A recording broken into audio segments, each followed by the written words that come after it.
ফিরে এলো বাংলা খবরের দুনিয়ায় আলোড়ন তোলা লাস্ট লোকাল। দিনের শেষে দিনের সেরা খবরের নন স্টপ কোলাজ। আজ খবরের লাস্ট লোকালে আপনাদের সহযাত্রী আমি স্বপ্না। প্রথমেই দেখে নিন আজকের লাস্ট লোকালের টপ স্টোরি। ধনী ভোটে লোকসভায় পাস দ্য পাবলিক এক্সামিনেশন সংশোধনী বিল। তীব্র হট্টগোল এবং হইচইয়ে পাস বিল। বৃহস্পতিবার রাজ্যসভায় পেশ হবে বিল। নতুন বিলে জালিয়াতি ও প্রশ্ন ফাঁসের সঙ্গে যুক্ত অপরাধীদের কড়া শাস্তির উল্লেখ। নিট বিক্ষোভে গুলি চালানোর নির্দেশ দিয়েছিলেন স্বরাষ্ট্রমন্ত্রী। শাহের নির্দেশেই গুলি চলেছিল। রাহুল গান্ধীর মন্তব্যে শোরগোল সংসদে। রাহুলকে ক্ষমা চাওয়ার দাবিতে হইচই বিজেপি সাংসদদের। অসংসদীয় কথা বলেছেন রাহুল, পাল্টা কিরেন রিজিজু।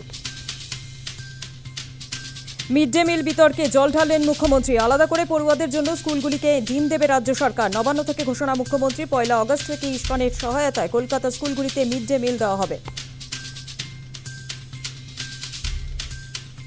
জাতীয় শিক্ষানীতিতে যুক্ত হলো পশ্চিমবঙ্গ। এবার থেকে শিক্ষায় মিলবে কেন্দ্রীয় বরাদ্দ। বুধবারই 80,000-এর বেশি স্কুলের তহবিলে প্রায় 300 কোটি অর্থ বরাদ্দ রাজ্যের। শিক্ষানীতি মেনেই শুধুমাত্র অভিভাবকদের নিয়ে পরিচালন সমিতি। নবান্নে ঘোষণা মুখ্যমন্ত্রী।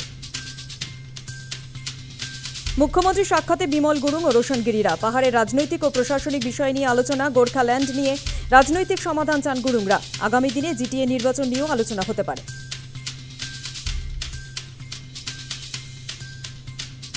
মোহাম্মদ বাজারে খদান মালিকের বাড়িতে জকের ধন, কোটি কোটি টাকা, সোনার বাট উদ্ধার, 15 কেজি সোনা।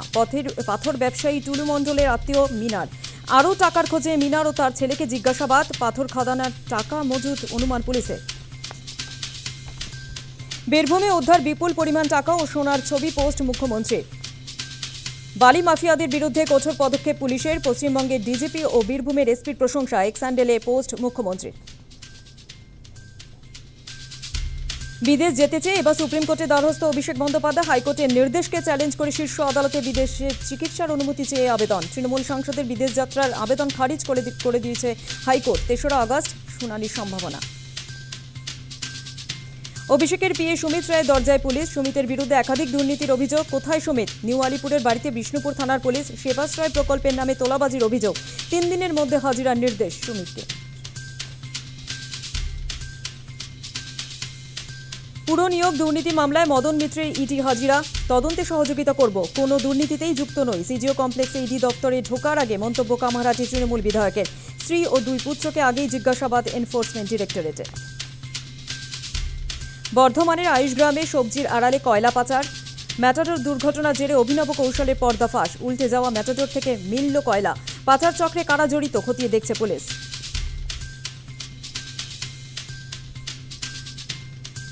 ভয়াবহ ধসের কবলে অঞ্চলের একাংশ। ধসে বিপর্যস্ত জনজীবন। চোখের সামনে তলিয়ে গেল বসতবাড়ি। কোথাও বাড়িতে চওড়া ফাটল। হেলেছে ঘর। রাতারাতি গৃহহীন শতাধিক মানুষ। এলাকা ঘিরেছে প্রশাসন, ক্ষুব্ধ স্থানীয়রা। গুরু পূর্ণিমার পুণ্যতিথিতে বেলুর মঠে মুখ্যমন্ত্রী শুভেন্দু অধিকারী। রামকৃষ্ণ সারদা দেবী ও স্বামী বিবেকানন্দের মন্দিরে শ্রদ্ধা নিবেদন। মঠের সার্বিক পরিস্থিতি ও উন্নয়নমূলক বিষয় নিয়েও মহারাজের সঙ্গে আলোচনা। নিরাপত্তা জোরদার মঠ চত্বরে। জকের ধন বীরভূমে। পুলিশি অভিযানে উদ্ধার প্রচুর পরিমাণে সোনা ও নগদ। অনুব্রত মণ্ডল ঘনিষ্ঠ খাদান ব্যবসায়ী টুলু মণ্ডলের আত্মীয়ের বাড়িতে তল্লাশি চালিয়ে উদ্ধার বিপুল সম্পত্তি। ফেরা টুলু মণ্ডল ঘনিষ্ঠ মিনার মণ্ডল। দুর্নীতিতে জিরো টলারেন্স বার্তা মুখ্যমন্ত্রী শুভেন্দু অধিকারী। সিনেমার গল্পকেও হার মানাচ্ছে বীরভূমের সরকারি বাস চালকের কাহিনী। পুলিশি অভিযানে উদ্ধার হলো কোটি কোটি টাকা। টাকা উদ্ধার করতে নিয়ে যেতে হলো বড় বড় ট্রাঙ্ক। উদ্ধার হলো কেজি কেজি সোনাও। পুলিশি তল্লাশিতে উদ্ধার হওয়া বিপুল সম্পত্তির ছবি নিজের সামাজিক মাধ্যমে পোস্ট করলেন খোদ মুখ্যমন্ত্রী শুভেন্দু অধিকারী। ধন্যবাদ জানালেন পুলিশকে। সূত্র মারফত খবরের ভিত্তিতে মঙ্গলবার গভীর রাত 1:30 নাগাদ মোহাম্মদ বাজারে মিনার মণ্ডলের বাড়িতে হানা দেয়। শুরু হয় তল্লাশি। উদ্ধার হয় বিপুল পরিমাণ অর্থ। নগদ গুনতে আনা হয় টাকা গোনার মেশিন। বাজেয়াপ্ত হওয়া টাকা উদ্ধারে আনা হয় ট্রাঙ্কও। বুধবার বিকেল পর্যন্ত মিনার বাড়ি থেকে অন্তত 15 কেজি সোনা ও নগদ 20 কোটি টাকা মিলেছে সোনার বার, সোনার বিস্কুট। বীরভূম জেলা পুলিশের তৎপরতায় বিশাল সাফল্য পেল। কোটি কোটি টাকা উদ্ধার হলো দেউচা পাচামি এলাকা থেকে। দেউচা পাচামির বিখ্যাত সেই টুলু মণ্ডলের আত্মীয় মিনার মণ্ডলের বাড়ি থেকে প্রচুর পরিমাণে টাকা উদ্ধার ঘিরে চাঞ্চল্য ছড়িয়েছে সকালেই। গত রাত থেকেই মূলত সেই উদ্ধার কার্য চলেছে, যার এখনও পর্যন্ত প্রায় 14 ঘন্টা পেরিয়ে গেলেও উদ্ধার কার্য চলছে। টাকা গোনার মেশিন নিয়ে এসে টাকা গোনা চলছে। এর আগে ইডি এবং সিবিআই ক্ষেত্রে এই টাকা গোনার মেশিনে টাকা গোনা চলেছিল রাজ্যের বিভিন্ন জায়গাতে। এবার রাজ্য পুলিশের তৎপরতা, বীরভূম পুলিশের তৎপরতায় যেন সেই প্রক্রিয়া চলছে এই দেউচা পাঁচামি এলাকায়। প্রায় 15 কেজি সোনার গহনা সহ সোনার যে বিস্কুট তা উদ্ধার হয়েছে। এই বিপুল পরিমাণে টাকা কোথা থেকে এলো এবং এর সোর্স কোথায় তা খতিয়ে দেখছে মোহাম্মদবাজার থানার পুলিশ। রাত্রে বিশাল অভিযান করে এই এলাকায় ঘিরে ফেলে। রাজ্যের মুখ্যমন্ত্রী শুভেন্দু অধিকারী নির্দেশ করেছিলেন পুলিশ তার নিজের মতো কাজ করবে, তার ফলেই পুলিশের স্বতঃস্ফূর্ততা যেন অন্য মাত্রা জুগিয়েছে বীরভূমের এই মোহাম্মদবাজারের দেউচা পাঁচমির এলাকায়। এত পরিমাণে টাকা উদ্ধার মানুষের মধ্যে একটা যেন অন্য একটা মাত্রা জগিয়েছে এবং হতচকিত হয়ে পড়েছেন স্থানীয় মানুষজন। এত পরিমাণে টাকা এই 14 নম্বর জাতীয় সড়কের পাশ দিয়ে একটি বাড়িতে রাখা ছিল। যদিও এখনও পর্যন্ত তদন্তের স্বার্থে পুলিশ সে ধরনের কোনো কথা না বললেও যেটুকু জানা যাচ্ছে যে আগামী দিনেও এই তল্লাশি অভিযান চলবে বীরভূমের বিভিন্ন জায়গায়। পেশায় সরকারি বাসের চালক ছিলেন মিনার। সরকারি বাসের চালক থেকে কিভাবে ধনকুবের এমন প্রশ্ন উঠছে। এলাকা সূত্রে খবর, অবৈধ খাদান ব্যবসায়ী টুলু মণ্ডলের আত্মীয় এই মিনার অবসরের পরে খাদান ব্যবসায় নামেন। টুলুর সঙ্গে থেকেই অবৈধ খাদান ব্যবসায়ী হাত পাকিয়েছিলেন। উদ্ধার হওয়া বিপুল অর্থ ও সোনার উৎস কি সে ব্যাপারে কিছু বলতে চাননি তদন্তকারীরা। প্রতিক্রিয়া মেলেনি মিনারের বাড়ির লোকেরও। পলাতক মিনার মণ্ডল, পলাতক টুলুও। তদন্তকারীরা মনে করছেন অবৈধ খাদান ব্যবসা থেকে বিপুল সম্পত্তি করে থাকতে পারেন মিনার। বস্তুত অবৈধ খাদান ব্যবসায়ী টুলু মণ্ডল তৃণমূল কংগ্রেসের দাপুটে নেতা অনুব্রত মণ্ডলের ঘনিষ্ঠ। আর এতেই প্রশ্ন উঠছে, এই বিপুল টাকা সোনার পিছনে কি বড় প্রভাবশালী রয়েছেন? মুখ খুলেছে বিজেপি। দেখুন, এটা অনেক কিছু কোশ্চেনের জন্ম দিচ্ছে। কেষ্টমণ্ডল বলেছেন উনি নাকি জেলের বাইরে ছিলেন তখন 3.5 কোটি টাকা করে কালেকশন দিচ্ছেন। রেকর্ডে তো কোথাও 3.5 কোটি টাকা ডেলি জমা হয়েছে এটা আমরা দেখতে পাচ্ছি না। তাহলে এই টাকাগুলোই কি সেই টাকা? আমরা স্বাভাবিকভাবেই জানতে চাইছি, বীরভূমের মানুষ, পশ্চিমবাংলার মানুষ জানতে চাইছে। আমি নিশ্চিতভাবে বলতে পারি এই টাকা উদ্ধার এ তো ঝাঁকি হ্যায়, আরও অনেক অনেক টাকা সিউড়িতে তথা বীরভূমে বাকি হ্যায়। রাজ্য বিধানসভা নির্বাচনে ফল প্রকাশের পর থেকেই পলাতক টুলু মণ্ডল। তল্লাশিতে বিপুল অর্থ উদ্ধার এতদিন শুধু দেখা যেত ইডি, সিবিআই এর মতো কেন্দ্রীয় তদন্তকারী সংস্থাগুলোর অভিযানে। পুলিশি অভিযানে সাম্প্রতিক সময়ে রাজ্য রাজনীতিতে বিপুল সম্পত্তি উদ্ধারের ছবি কার্যত বিরল। সাফল্যের ছবি নিজের সামাজিক মাধ্যমে পোস্ট করে পুলিশকে ধন্যবাদ জানান মুখ্যমন্ত্রী শুভেন্দু অধিকারী। সাফ বুঝিয়ে দেন দুর্নীতিতে জিরো টলারেন্স নীতি পালনে বদ্ধপরিকর তাঁর সরকার। News time. বীরভূমে উদ্ধার বিপুল পরিমাণ সোনা নগদ। অনুব্রতর রাজস্ব মন্তব্য টেনে মুখ খুলল বিজেপি। অনুব্রত যোগের ইঙ্গিত বিজেপি বিধায়ক ধ্রুব সাহার। ভালো তৃণমূল হয়ে গেলে পুলিশ ভুলে যাচ্ছে, খোঁচা দিলেন কুণাল ঘোষ। বীরভূমে উদ্ধার থোক থোক টাকার বান্ডিল, উদ্ধার রাশি রাশি সোনার বার, বিস্কুট। বিপুল সম্পত্তি উদ্ধার অনুব্রত মণ্ডল ঘনিষ্ঠ অবৈধ খাদান ব্যবসায়ী টুলু মণ্ডলের আত্মীয় মিনার মণ্ডলের বাড়ি থেকে। পুলিশের তল্লাশিতে টাকা উদ্ধারে অনুব্রতর নাম জড়িয়ে যাওয়ায় নতুন করে জল্পনা তৈরি হয়েছে। ওয়াকিবহাল মহল স্মরণ করিয়ে দিচ্ছে সাম্প্রতিক সময়ে অনুব্রতর একটি মন্তব্য। কলকাতায় এসে বীরভূমের দাপুটে তৃণমূল নেতা মন্তব্য করেছিলেন জেল যাত্রার আগে বীরভূমের একটি পাথর খাদান থেকে 3.5 কোটি টাকা রাজস্ব আদায় করে দিতেন রাজ্য সরকারকে। আমি বীরভূমে একটা পাথর আছে জানেন তো, ক্যামেরাটা বেরিয়ে যাবে কিন্তু ক্যামেরাটা খারাপ লাগছে। 3.5 কোটি টাকা আমি জমা দিতাম রেবনি সরকার, সরকার পেত ওই পাথরের জন্য। সেটা হয়ে গেল 40 পার ডে 40 লাখ।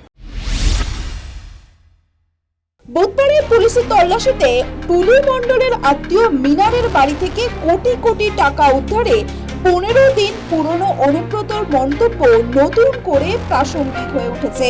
প্রশ্ন উঠছে, অবৈধ খাদানের নেপথ্যে কি বড় কোনো মাথা যুক্ত? সুর চড়িয়েছে বিজেপি। দেখুন, এটা অনেক কিছু কোশ্চেনের জন্ম দিচ্ছে। কেষ্টমণ্ডল বলেছেন উনি নাকি জেলের বাইরে ছিলেন তখন 3.5 কোটি টাকা করে কালেকশন দিচ্ছেন। রেকর্ডে তো কোথাও 3.5 কোটি টাকা ডেলি জমা হয়েছে এটা আমরা দেখতে পাচ্ছি না। তাহলে এই টাকাগুলোই কি সেই টাকা?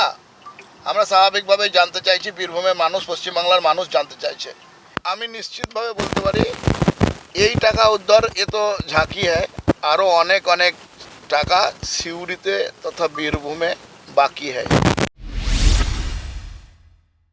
বিজেপি যখন তৃণমূলের দিকে খাদান দুর্নীতিতে জড়িত থাকার ইঙ্গিত করছেন, সে সময় কালীঘাটপন্থী তৃণমূলও হাত গুটিয়ে বসে নেই।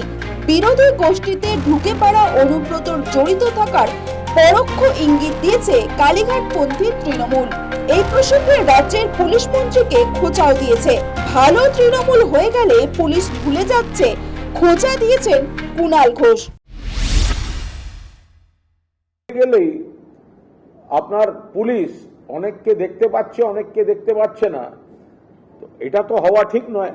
মাননীয় মুখ্যমন্ত্রী যদি দুর্নীতির বিরুদ্ধে বলতে যান, তাহলে যারা তৃণমূল থেকে দূরত্ব তৈরি করছে, যাদের বিরুদ্ধে বহু অভিযোগ আছে, যারা ভালো সাজছে, তো তাদের ক্ষেত্রেও একইভাবে আইন প্রযোজ্য হওয়া উচিত এবং আপনার পুলিশ বা সিআইডি বা সিবিআই বা ইডি তাদেরও একইভাবে অ্যাকশন নেওয়া উচিত। এই বিপুল পরিমাণ সম্পত্তি কি খাদানেরই অবৈধ টাকা, সেটা বুঝতে পেরেই কি তৃণমূলের সমস্ত পন্থীরাই দূরত্ব বাড়াচ্ছে? কুণাল ঘোষ অনুব্রত মণ্ডলের দিকে আঙুল তুলেছেন। পাল্টা প্রশ্ন উঠছে, এতদিন কেন চুপ করেছিল কালীঘাট শিবির? অনুব্রত মণ্ডল তো এতদিন মমতারই বিশ্বস্ত সঙ্গী ছিলেন। দায় কি এড়াতে পারেন প্রাক্তন মুখ্যমন্ত্রী? News time. অভিনব কায়দায় টমেটোর আড়ালে চলছিল কয়লা পাচারের ছক। ম্যাটাডোর উল্টে যেতেই পর্দা ফাঁস পাচার চক্রের। ঘটনাটি ঘটেছে বর্ধমানের আয়ুষ গ্রামের গোবিন্দপুর এলাকায়। কয়লা সহ ম্যাটাডোরটিকে আটক করেছে পুলিশ। চালক পলাতক। শুরু হয়েছে ঘটনার তদন্ত। এক নজরে দেখলে মনে হবে টমেটো বোঝাই ম্যাটাডোর। ব্যবসায়িক কারণে এক স্থান থেকে অন্য স্থানে নিয়ে যাওয়া হচ্ছে, কিন্তু এর আড়ালে যে কয়লা পাচার চলছে তা কে জানতো? পর্দাফাঁস হলো ম্যাটাডোরটি দুর্ঘটনার কবলে পড়ে উল্টে যেতেই। বুধবার ভোরে একটি টমেটো বোঝাই ম্যাটাডোর ঘুষকরার দিকে যাচ্ছিল। বর্ধমানের আউশ গ্রামের গোবিন্দপুর এলাকায় হঠাৎই গাড়িটির চাকা ফেটে যায়। নিয়ন্ত্রণ হারিয়ে উল্টে যায় ম্যাটাডোরটি। রাস্তায় ছিটকে পড়ে টমেটোর ক্রেটগুলি। এরপরই ঝুলি থেকে বেরিয়ে পড়ে বিরাট কুড়ি কয়লা, যার উপর থরে থরে সাজানো ছিল ক্রেটগুলি। স্থানীয় বাসিন্দারা দেখেই খবর দেয় পুলিশকে। ঘটনার পিছনে পাচার চক্রের হাত রয়েছে বলে মনে করছেন স্থানীয়রা। ড্রাইভারকে আমি উঠিয়ে বার করলাম। ড্রাইভারের সেরকম কিছু হয় নাই, অল্প লেগেছে। আমি গাড়িটাকে পর্যবেক্ষণ করছিলাম, তো দেখলাম যে গাড়িটার পিছনের দিকে টমেটোর সবজি এই ধরনের রয়েছে। তো তারপরে একটু পর ভালো করে লক্ষ্য করতেই দেখা গেল অভিনব কায়দায় ভিতর থেকে প্রচুর কয়লা বেরোয় হচ্ছে। এটা গোবিন্দপুর শেফালি মেমোরিয়াল কলেজের সামনে। তো তারপরে আমি দেখলাম যে এইরকম কয়লা বিখ্যাত ব্যাপার, এটা অভিনব কায়দায় কয়লা পাচার হচ্ছে। কিন্তু আমরা সিনেমাতে দেখেছি, পুষ্পা সিনেমায় কিভাবে নানান রকম কাঠ পাচার হতো। তো এই প্রথম দেখলাম আমি এইভাবেই আর কি। সকালবেলা এসে দেখছি যে গাড়িটা অ্যাক্সেল বা গুল্লা কেটে বাঁ দিকে পড়ে রয়েছে। বাঁ দিকে পড়ে থাকাতে দেখছি গাড়িটা পাল্টিয়ে হওয়ার মতন ব্যবস্থা। এবারে সেখানে দেখছি আবার কয়লা রয়েছে, উপরে মাল চাপানো রয়েছে টমেটো, তলায় দেখছি অভিনব কায়দায় কয়লা পাচার হওয়ার মতো ব্যাপার।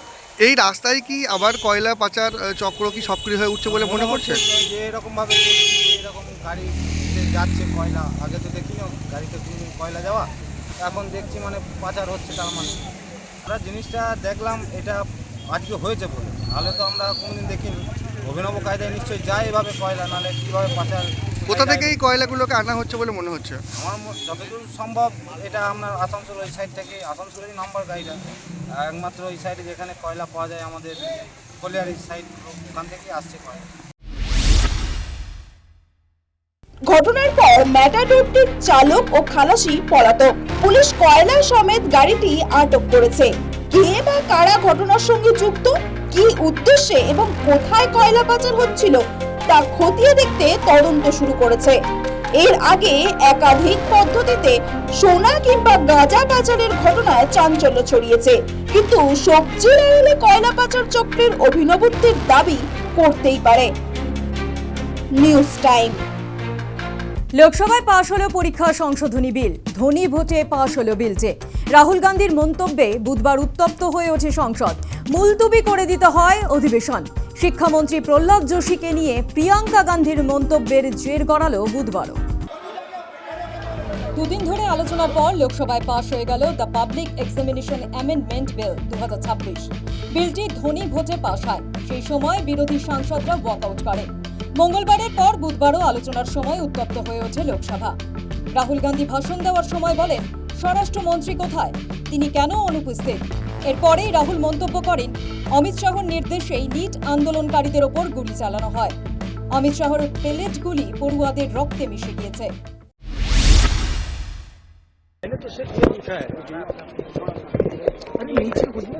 दो ही ऑप्शन हो सकते हैं। एक ऑप्शन की होम मिनिस्टर ने ऑर्डर दिया, इसको नीचे करिए। दूसरा ऑप्शन की होम मिनिस्टर को मालूम नहीं था फायरिंग।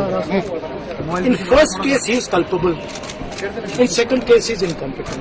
अरे भाई किसका मुंह है? It can only be one of two. तीसरा तो हो ही नहीं सकता। या होम मिनिस्टर को मालूम ही नहीं था कि गोली चल रही है, उसका मतलब है कि इज इनकॉम्पिटेंट। मत दीजिए ना। Otherwise he ordered it, in which case is culpable. मैं यही बोल रहा हूँ।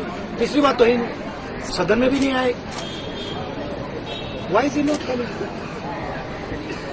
Supposedly brave Home Minister of India. Why is he not in the house?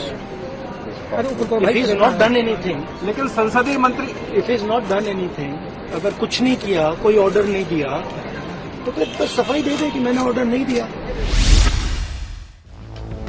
রাহুলের মন্তব্যের পরেই উঠে দাঁড়ান বিজেপি এবং এনডিএ সাংসদরা।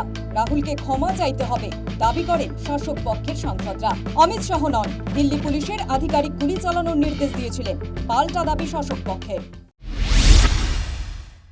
मैं बहुत ही विनम्रतापूर्वक अनुरोध करना चाहता हूं कि जिस असंसदीय शब्द का प्रयोग हमारे नेता प्रतिपक्ष ने किया है उसे कार्रवाई से निकाल दिया जाए।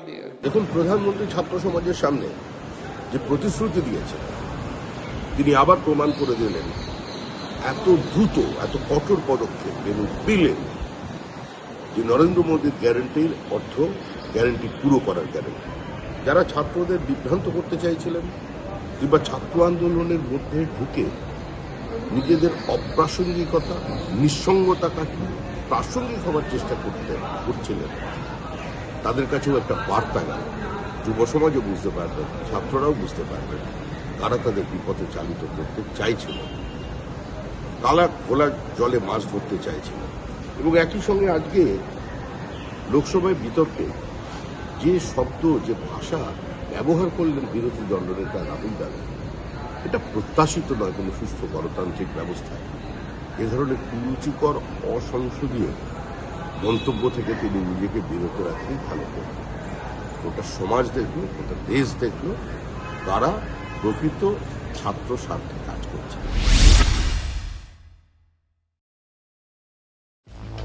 প্রবল হইচইয়ে লোকসভা মুলতবি করে দিতে হয়। এরপর অধিবেশন শুরু হলেও বিরোধীরা প্রতিবাদ চালিয়ে যান। মঙ্গলবার শিক্ষামন্ত্রী প্রহ্লাদ যোশী নিয়ে মন্তব্য করেন প্রিয়াঙ্কা গান্ধী। প্রিয়াঙ্কা গান্ধীর মন্তব্যে প্রতিবাদ করেন বিজেপি সাংসদরা। বুধবারও কিরেন রিজিজু প্রিয়াঙ্কা গান্ধীর মন্তব্য নিয়ে সরব হন। प्रियंका वाड्रा मैडम ने भी पूरा बिल से बाहर बोले, जितने भी अपोजिशन एमपीज ने जितना भी बोले वो बिल से बाहर ही बोले, बिल पे नहीं बोले। तो हम आज उम्मीद करते हैं, मैं राहुल गांधी जी से विशेष मैं उम्मीद करता हूं कि कम से कम वो 20 मिनट 30 मिनट का भाषण में कम से कम 5 मिनट तो बिल पे बोले। कम से कम इतना महत्वपूर्ण बिल है और बिल पे नहीं बोलते हैं, ये ठीक बात नहीं है। প্রিয়াঙ্কা অবশ্য নিজের বক্তব্যে অনড় থাকেন। সত্যি বলার জন্য যদি শাস্তি পেতে হয় তবে আমি সত্যিই বলবো, মন্তব্য প্রিয়াঙ্কার। उसमें अनपार्लियामेंट्री क्या था? उसमें तो सच्चाई थी बस। तो सच्चाई के लिए अगर वो सजा देना चाहते हैं दे, मैं तो सच बोलूंगी। आपने देखे हैं, पूरे वीडियोस हैं। और सिर्फ ये नहीं, एक वो मैंगलोर में जो पिटाई हुई थी लड़कियों की पब में, उस आदमी को बीजेपी में किसने ज्वाइन कराया? प्रहलाद जोशी जी ने। उसके बाद 5 घंटे बाद या जो भी है उनको निकाला, लेकिन ज्वाइन कराने की फोटो भी है उनकी। तो उनका एक इंसिडेंट नहीं है ना, उनकी एटीट्यूड है महिलाओं के प्रति, उनकी एटीट्यूड है। লোকসভায় ধ্বনি ভোটে পরীক্ষা বিল পাশ হয়ে যাওয়ার পর এবার বিলটি রাজ্যসভায় বৃহস্পতিবার পেশ করা হবে। রাজ্যসভায়ও এনডিএর সুস্পষ্ট সংখ্যাগরিষ্ঠতা রয়েছে। রাজ্যসভায়ও বিলে সাই দিলে রাষ্ট্রপতির কাছে পাঠানো হবে। রাষ্ট্রপতির স্বাক্ষরের পর বিলটি আইনে পরিণত হবে। তারপরেও কি প্রশ্নপত্র ফাঁস আটকানো যাবে? সকলের মনেই ঘোরাফেরা করছে এই প্রশ্ন। মিড ডে মিলে মিলবে ডিমও। সমস্ত বিতর্কের জল ঢেলে ঘোষণা করলেন মুখ্যমন্ত্রী। ডিম সরবরাহ করবে স্বেচ্ছাসেবী সংস্থা। জাতীয় শিক্ষানীতিতে যুক্ত হলো পশ্চিমবঙ্গ। মিলবে কেন্দ্রীয় বরাদ্দ। 50,000 শিক্ষক নিয়োগ এই অর্থবর্ষে। বিজেপি রাজ্যে ক্ষমতায় আসার পরেই মিড ডে মিলের বরাদ্দ বাড়িয়েছে রাজ্য সরকার। প্রাথমিকে বরাদ্দ 10 টাকা হয়েছে। মুখ্যমন্ত্রী আগে ঘোষণা করেছিলেন স্কুলগুলিতে মিড ডে মিল সরবরাহ করবে ইসকন। ইসকনের মতো ধর্মীয় সংস্থা আমিষ খাবার পরিবেশন করে না। তারপরেই বিতর্ক দানা বেঁধে ওঠে, তাহলে কি পড়ুয়াদের মিড ডে মিলে ডিমও বন্ধ হয়ে যাবে? অনেকে সংশয় প্রকাশ করেন, বাড়ন্ত বয়সে আমিষ প্রোটিন না পেলে শিশুদের বিকাশ ঠিকমতো হবে তো? এই সমস্ত বিতর্কের মাঝেই মুখ্যমন্ত্রী ঘোষণা করলেন মিড ডে মিলে স্বেচ্ছাসেবী সংস্থার মাধ্যমে ডিম সরবরাহ করবে রাজ্য সরকার। হাই স্কুল এবং আপার প্রাইমারিতে মিড ডে মিলের বরাদ্দ ছিল 10 টাকা, প্রাইমারিতে ছিল 6 টাকা 78। আমরা প্রাইমারির ক্ষেত্রে 10 টাকা করেছি। রাজ্য সরকার বাকি অর্থ প্রদান করবে এবং 1 আগস্ট থেকে এটা কার্যকর করা হবে।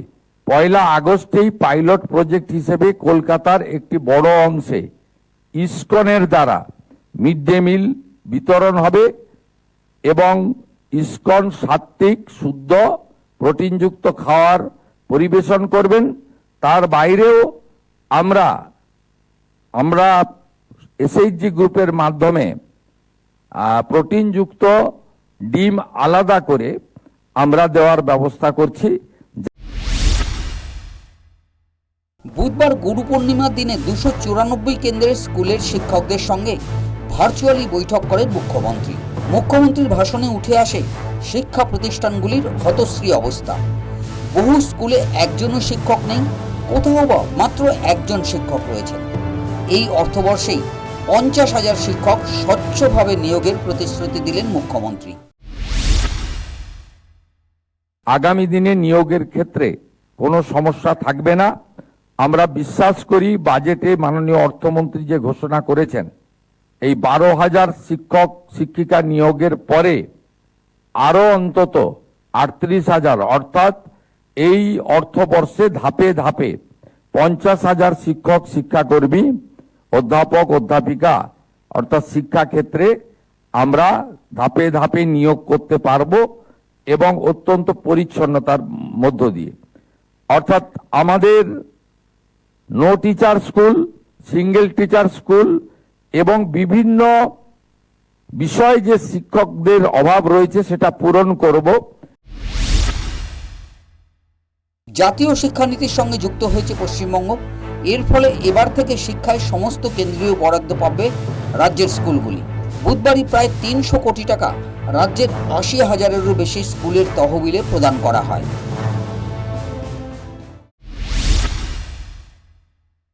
আমরা সিদ্ধান্ত নিয়েছি জাতীয় শিক্ষানীতি 2020-র অন্তর্ভুক্ত হব। 2020 জাতীয় শিক্ষানীতির অন্তর্ভুক্ত হওয়ার কারণে কেন্দ্রীয় সরকারের সমস্ত সুযোগ, গ্র্যান্ট ইত্যাদি আমরা পাব এবং আমাদের সন্তান সন্ততিদের ভবিষ্যৎ প্রজন্মের যারা আমাদের মালিক তাদেরকে আমাদের অবশ্যই আধুনিক শিক্ষার সাথে সাথে ভারতবর্ষের অতীত ইতিহাস, অতীত সাংস্কৃতিক ঐতিহ্য এটা জানানো আমাদের কর্তব্য বলে আমাদের মনে হয়েছে। আমরা বিদ্যালয় পরিচালন কমিটিতে জাতীয় শিক্ষানীতি মেনে ভারতীয় জনতা পার্টি বা এনডিএ পরিচালিত 21টি রাজ্য অনুকরণ করে অভিভাবকদের মধ্য থেকেই স্কুল পরিচালন কমিটির দায়িত্ব আগামী দিনে নষ্ট করার পরিকল্পনা নিয়েছি। গত 15 বছরে শিক্ষা নিয়ে অভিযোগ উঠেছে সব থেকে বেশি। নিয়োগ দুর্নীতির কারণে 26,000 স্কুল শিক্ষক শিক্ষাকর্মীর চাকরি বাতিল হয়েছে, নতুন নিয়োগ হয়নি। সব থেকে ক্ষতিগ্রস্ত হয়েছেন পড়ুয়ারা। এবার কি চাকা ঘুরবে? হতশ্রী অবস্থা কি ঘুচবে রাজ্যের স্কুলগুলির? News time. আলিপুর চিড়িয়াখানার পর এবার আরণ্যক বনভোজন উদ্যানে পশু পাখি পাচারের অভিযোগ উঠল। অভিযোগ পেয়ে 3 জনকে আটক করেছে বারুইপুর থানার পুলিশ। তদন্তের ভিত্তিতেই পরবর্তী আইনানুগ ব্যবস্থা নেওয়ার আশ্বাস পুলিশের। বারুইপুর পুরসভার 10 নম্বর ওয়ার্ডে আদিগঙ্গার ধারে আরণ্যক বনভোজন উদ্যান থেকে পশু পাখি পাচারের অভিযোগে চাঞ্চল্য ছড়িয়েছে। অভিযোগের ভিত্তিতে অভিযান চালিয়ে 3 জনকে আটক করেছে বারুইপুর থানার পুলিশ। স্থানীয় সূত্রে দাবি, উদ্যানে আগে 13টি ময়ূর, একাধিক কচ্ছপ ও টিয়া পাখি ও বিদেশি প্রচুর পাখি ছিল। বর্তমানে সেখানে একটিও ময়ূর বা বিদেশি পাখিও নেই বলে অভিযোগ। পাখি ও কচ্ছপ বাজারে বিক্রি করে দেওয়ার অভিযোগ উঠেছে। বারুইপুর পশ্চিম 1 নম্বর মণ্ডল সভাপতি গৌতম চক্রবর্তী উদ্যানে গিয়ে পরিস্থিতি দেখে পুলিশকে খবর দেয়। অভিযোগ পেয়ে বারুইপুর পুলিশ জেলার অতিরিক্ত পুলিশ সুপার অতীশ বিশ্বাস ও বারুইপুর থানার ভারপ্রাপ্ত আধিকারিক শান্তনু মিত্রের নেতৃত্বে বিশাল পুলিশ বাহিনী ঘটনাস্থলে পৌঁছে 3 জনকে আটক করে। ঘটনায় বারুইপুর থানায় লিখিত অভিযোগ দায়ের করেছেন গৌতম চক্রবর্তী। 10টা ময়ূর কিভাবে মরলো? আমরা খাবার দিয়ে চলে গেছি, সকালবেলা এসে দেখি না গায়ে মরে মরে পড়ে আছে। কটা? ওরা একদিন 4টে, কোনো 2টো এইভাবে মরেছে। কোথায় হয়েছে? কোথায়? হ্যাঁ, কোথায় হয়েছে? কোথায়? এখানটা আছে কটা, আর ওই খিলিশ গাছতলায় আছে কটা। একটা জাতীয় পাখি মারা গেলে অ্যানিমেল অ্যাক্ট অনুযায়ী বন দপ্তরকে খবর দিতে হবে। বন দপ্তর আসবেন, তারা সেটাকে দেখবেন, পোস্টমর্টম হবে, তারপর সেই পাখিটিকে তারা ঠিক করবে কি করবে। এরা সেই পাখিকে বলছে আমরা পুঁতে দিয়েছি, আবার কেউ বলছে পাখি নেই, পাখি ছিল না। পুরো চোরাই চক্র, পশু চোরাই চক্র বারুইপুর পৌরসভার অধীনে প্রত্যেকটা কাউন্সিলর মিলে জড়িয়ে এটা করছিল। ধৃতদের দাবি, একটি ময়ূর মারা যাওয়ার পর সেটিকে মাটিতে পুঁতে দেওয়া হয়েছিল। তবে জাতীয় পাখির মৃত্যুর পর বন দপ্তরকে কেন জানানো হয়নি এবং সরকারি নিয়ম মেনে ব্যবস্থা নেওয়া হয়নি কেন, তা নিয়ে প্রশ্ন উঠছে। পুলিশের তরফে জানানো হয়েছে অভিযোগ খতিয়ে দেখা হচ্ছে, তদন্তের ভিত্তিতেই পরবর্তী আইনানুগ ব্যবস্থা নেওয়া হবে। News time. ভয়াবহ ধস অঞ্জালে রাতারাতি শূন্য জনপদ বিশ্বেশ্বরী এলাকা। আশ্রয় শিবিরেই ঠাঁই ধস বিধ্বস্ত মানুষজনের। ঘিরে দেওয়া হয়েছে গোটা এলাকা। বড় বিপর্যয়ের আশঙ্কায় বাড়িতেও ফিরতে দেওয়া হচ্ছে না বাসিন্দাদের। তুঙ্গে প্রশাসনের তৎপরতা। ধস বিধ্বস্ত এলাকায় রানীগঞ্জের বিজেপি বিধায়ক পার্থ ঘোষ। ধসের পর কেটে গিয়েছে 24 ঘন্টারও বেশি। আশ্রয় শিবিরে ঠাঁই বিপর্যস্ত মানুষজনের। মঙ্গলবার দুপুরে প্রথমে বিকট শব্দ শোনা যায়, তারপরেই মাটির বুক চিরে লম্বা ফাটল দেখা গিয়েছিল। ভূমিকম্প মনে করে আতঙ্কে ঘরবাড়ি ছেড়ে বেরিয়ে আসেন পশ্চিম বর্ধমানের অন্ডালের বিশ্বেশ্বরী এলাকার বাসিন্দারা। এখনও তারা বাড়িতে ফিরতে পারেননি। স্থানীয় মন্দিরের আশ্রয় শিবিরে ঠাঁই নেওয়া মানুষজনকে সকালবেলা মুড়ি ঘুগনি খেতে দেওয়া হচ্ছে, তবে বাড়ি ফিরতে দেওয়া হয়নি। আশ্রয় শিবিরে বসেই পড়াশোনা চালিয়ে যাচ্ছেন পড়ুয়ারা, কিন্তু প্রশাসন ঘিরে দিয়েছে পুরো ধস বিধ্বস্ত এলাকা।